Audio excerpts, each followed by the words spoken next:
there, and welcome to Outlook on your favorite news channel, JoyNews. We're also on DSTV channel 421 and GoTV channel 144. You know Outlook, how we do it, bring you everything, the very best in lifestyle. And today it's all about fashion. Check me out. Looking good, right? Yeah. Today on Outlook.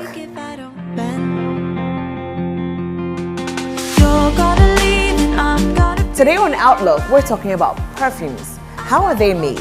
What's the difference between perfume oils and perfumes itself?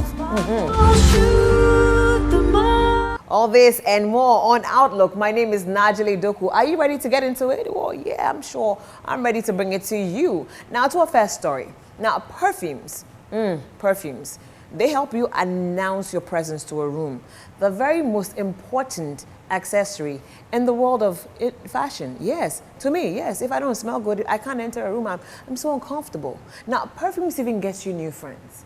Now, there's so many types these days. We have the perfume oils, you know, the perfume itself. Now, how is it made? I've heard so much about it. Now, how do you even tell the difference? What's even good for you? What's not good for you? How do you even wear it? So we went all the way to McBancy to find out how perfumes are created, the difference between perfume oils, and so on and so forth. You need to watch this.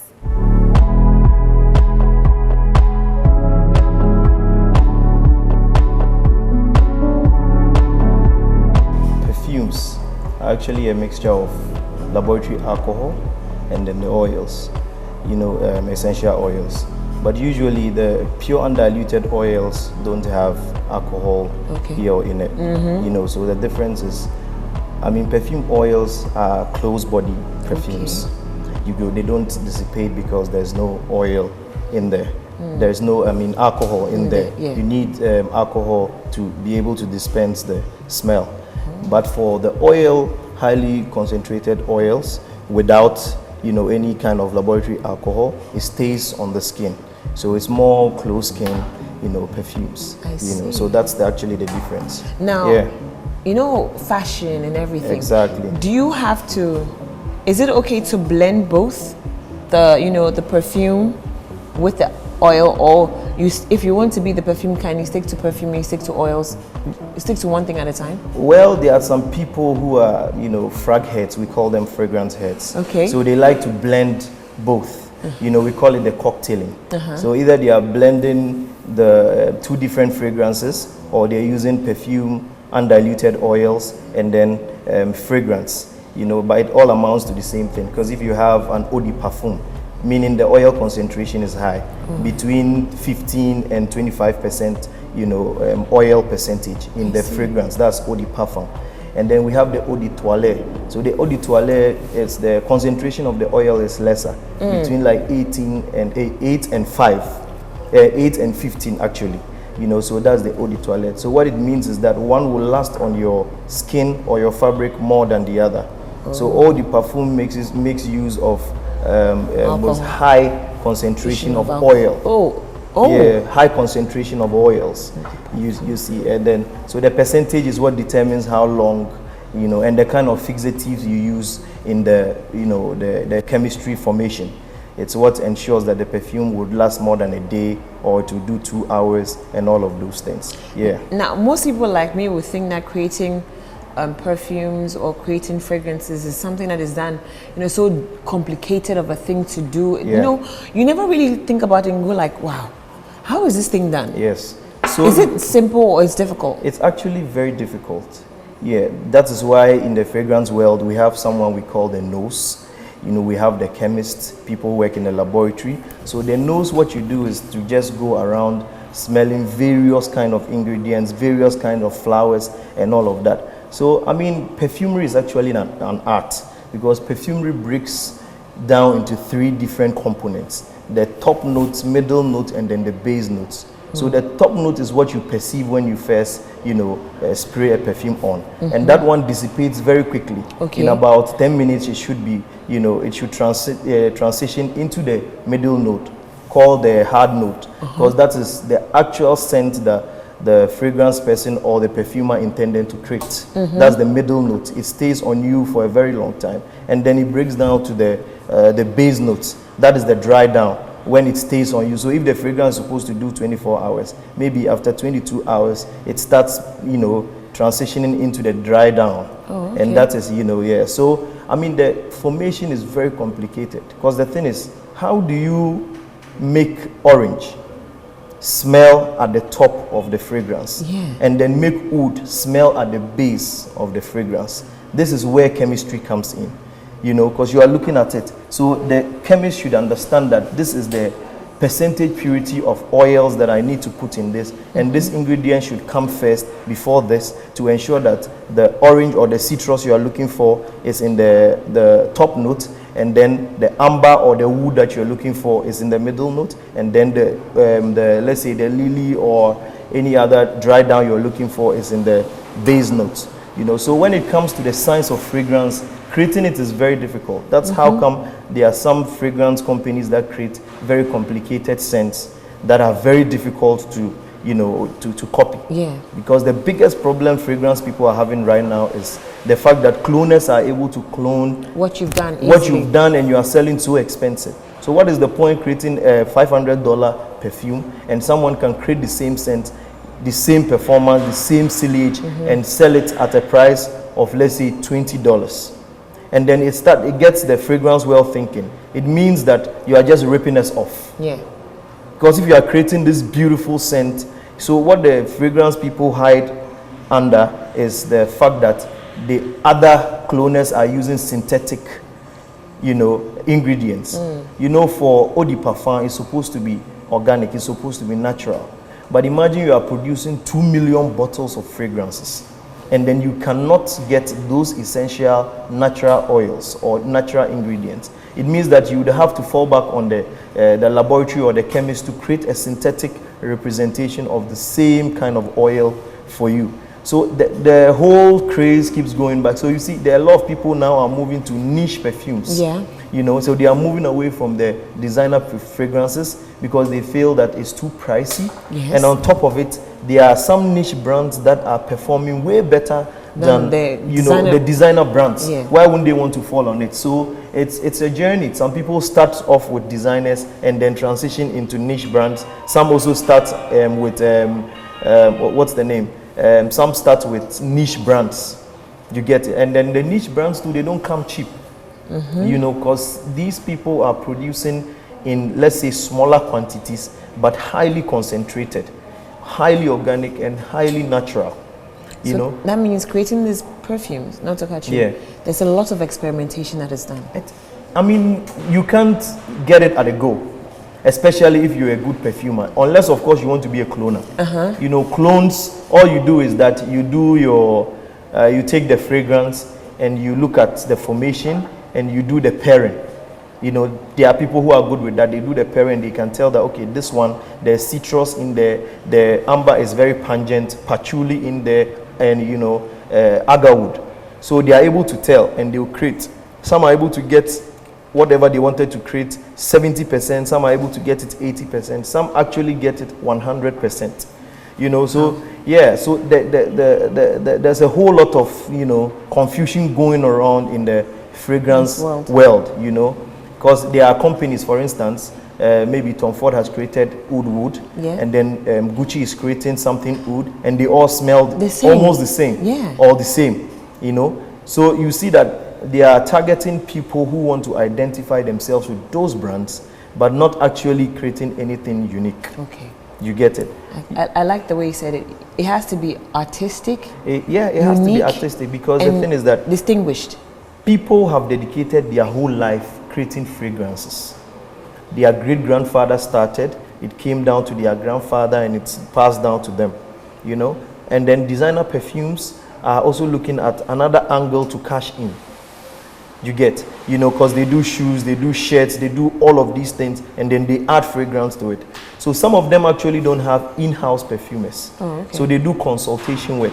So they consult, you know, perfumers in France, in Italy, and all of that, you know, to produce samples for them.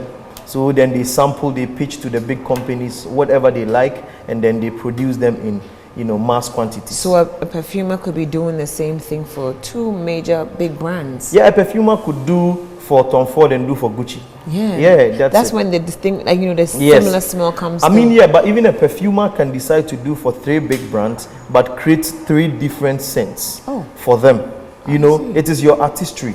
You can create. So what you do is that you are creating 3 or 4 samples and then you pitch it to the big brands. It's big money because, for instance, if I am a perfumer, you know, and then I decide, for instance, if I wasn't creating my own fragrances and then marketing it and all of that myself, what I could have done is that create the fragrance and then look for a company, an existing company, and pitch it to them. They sample it, they try it, if it lasts, if it smells good, if it's good for the terrain that they are. You know, because what you're creating for the Arabians is different from what you should be creating for the Western, the British. I was going to come to that. Yes. I was going to come to that. So every continent and the kind of perfume. Fragrance that appeals to them. You know, for instance, there's something in our local parlance called Chile. Do you know Chile? Yeah. Exactly. I mean, in other jurisdictions, Chile smells very pleasant. Yeah. But imagine I create a fragrance for Ghanaians and then it smells like Chile. How would they feel? You know, they feel like, no, this is not pleasant to me. Yeah. But maybe in the Middle East, Chile is something they have never smelled before. So upon perceiving it, they are like, wow, I love this. You know, so I mean, the fragrance person should know who you are producing for. You know, so right now when we come to the world of oud, fragrances oud, a lot of people are producing different kinds of oud for the Middle Eastern market. But the Western, because Dubai has now opened up and is like one of the biggest tourist sites, people are being introduced to oud, and then it's world over now. You know, so if you go to London, people are talking about oud, and now all the fragrance companies, including the designer ones, they are all catching on. Every single designer company fragrance now has something about oud. But oud is, you know, is Middle Eastern, is Asian, and is Indian. You know, so that would have a lot of history. It has a lot of history, you know, because I mean, getting the oud itself from the agar wood tree, is called the agar wood or aquilaria tree, takes about 50 years. Wow. Yeah, you know, because it has to be infected with a particular mold, and then the mold has to develop over years, and then that mold is what gives you the natural oud. I see. So imagine, so I mean, in places like Asia, it became a big deal. People were traveling all the way to come and hunt for aquilaria trees and cut them down and all of that. It became like a war, sort of. Yeah, it's very precious. Like 1 kilogram of oud could cost you as much as $10,000 and all of that. Yes. So if you are extracting the essence from such a thing, you know, and then putting it in a bottle, you should imagine how much it will cost. Wow. But now people are looking for other ways to actually inject those aquilaria trees and have those molds build up quickly. You know, things, once we are moving forward, it's getting to a point that all other wood trees or aquilaria trees will be chopped down because of the mold and all of that. So now, you know, scientists have come up with a way you could infect the tree with the mold and then it builds up and all of that. Yeah, so it's big business. So fragrance is actually a chain. It's a whole chain business, from the person creating the ingredients down to the person creating the laboratory alcohol to the essential oils person, and then, you know, to the bottling, to the packaging and all of that. So it's a whole supply chain, you know, business. Now, how long does it take? How many months or how many years does it take to finally decide that I'm good with the spirit of Timbuktu? Like I'm good. This is what I want. Okay, so it depends on what you want to create, because the last stage of fragrance creation is actually refrigeration. So you need to put it in the refrigerator, to hold the compounds together, because you've put so many compounds together. How do you then keep it in a way that it doesn't dissipate? You know, because if you open it and leave it, definitely it will dissipate. So how do you keep those ingredients or those compounds together? It's pure chemistry. I see. You know, so we have something we call the percentage purity of perfumes. So what is the percentage purity of your oil? How do you ensure that those percentage purity does not break down? You know, that's where the whole chemistry of the fragrance, you know, comes from. And then you also look at, for fragrance, for instance, if you come to me and then you want a fragrance, I have created about 14 different scents, you know, and I have collections that some come in 5, some come in 4 and all of that. So in all, I have about 30 different fragrances I created personally. So the question is that when you come to me, what am I looking at? I'm also looking at your skin type. Oh. Yes. very important. I need to look at your skin type. You know, will this fragrance on your skin cause some damage to you and all of that? And I'm also looking at your personality. What kind of person are you? When you walk in, did you, you know, walk in with some form of confidence, you know, wanting to announce your presence? So it's a whole science. So if that is who you are, then I'm looking at, okay, I'm looking at a scent that will travel from you, not traveling behind you. You know what that means? Yeah. That is fragrance. So when you enter, it should come. Yeah. The ciliage, we call it the projection. So it projects from within. And there are some that when you sit down, it projects after you have passed. So you leave a trail when you pass. Yeah. But there are some that once you are coming, it's also going. So that's the science. So if there are people that also want perfumes that when they sit down, immediately you don't smell them. But in a matter of 15 minutes, it starts creeping in. It creeps in. Before you know, it fills up the whole room. And anyone can smell it from everywhere. So that's the science. It's very deep.